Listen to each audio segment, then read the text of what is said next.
només som intel·ligibles en la mesura que som interpretables des d'alguna norma. El risc de sortir totalment de la norma és la monstruositat o la inintel·ligibilitat.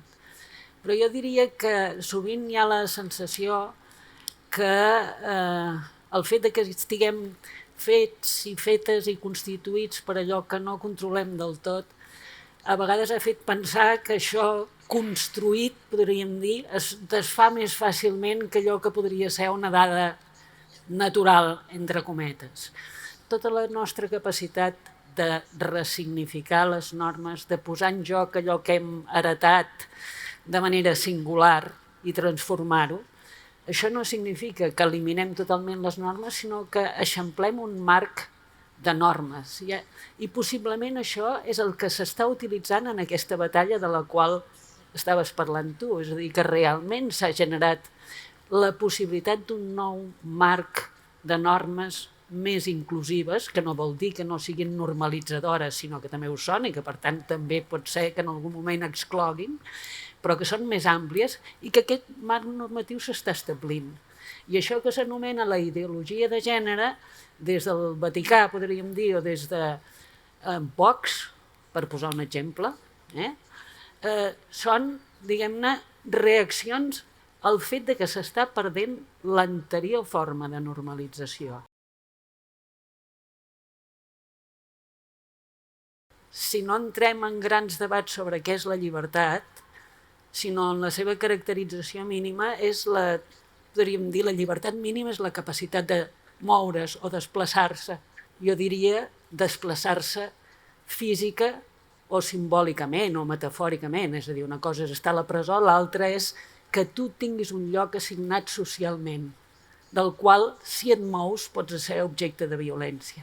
És a dir, la llibertat té alguna cosa a veure amb la nostra possibilitat de desplaçar-nos, dic real o simbòlicament, i a més de no fer-nos trobar allà on ens esperen, de no estar en el lloc que teníem previst.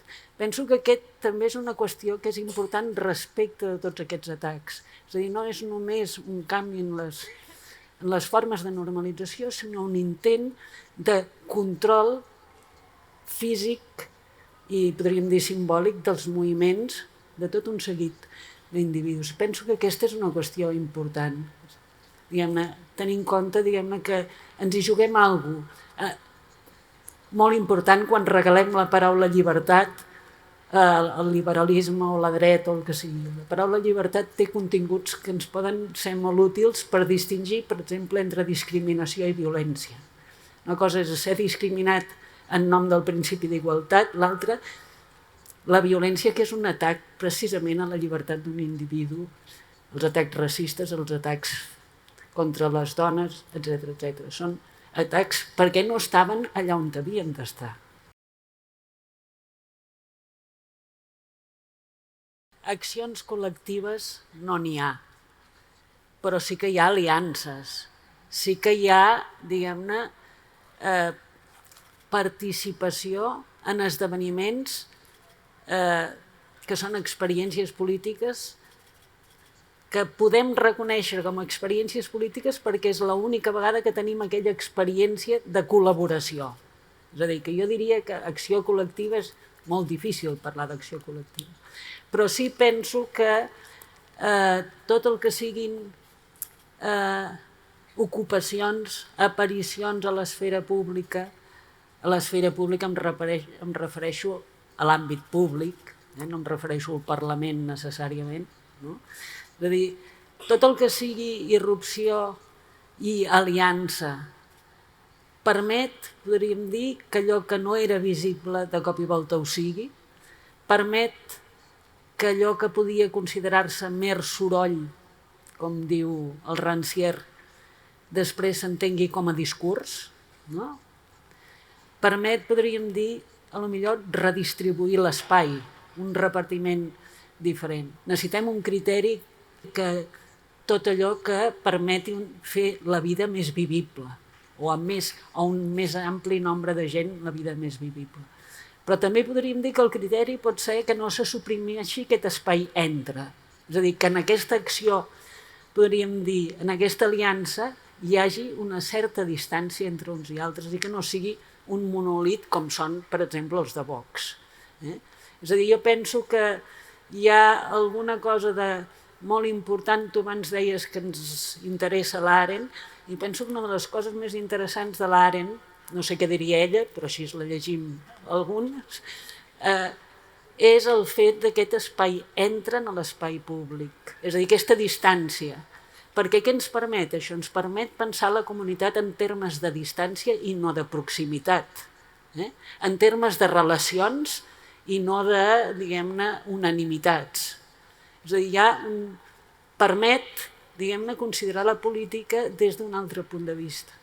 I realment crec que, tornant al que em preguntaves, que no hi ha acció col·lectiva, però sí que hi ha aliances, compromisos mutus que poden ser momentanis, perquè poden durar un temps determinat, després ja no, que permeten justament, diguem-ne, fer visible alguna cosa nova i alguna cosa que no es podia dir, que posen en evidència, podríem dir, els discursos oficials o els discursos que circulen.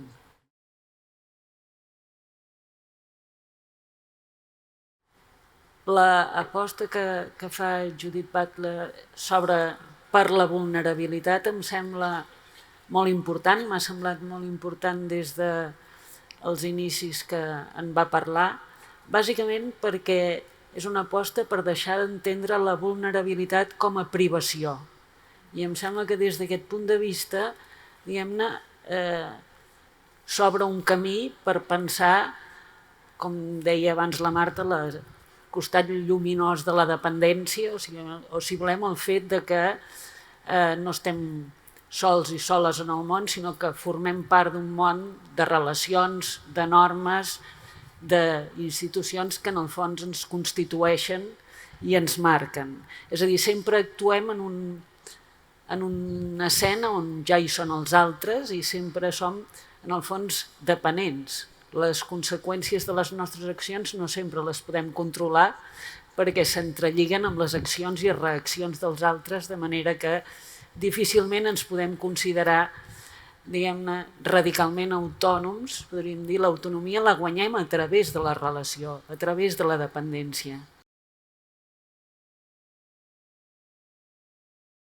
La pregunta per la responsabilitat de som responsables d'aquest món de relacions que hem heretat o del fet que certes institucions i certs àmbits no permetin la igualtat o una vida més vivible a molta gent.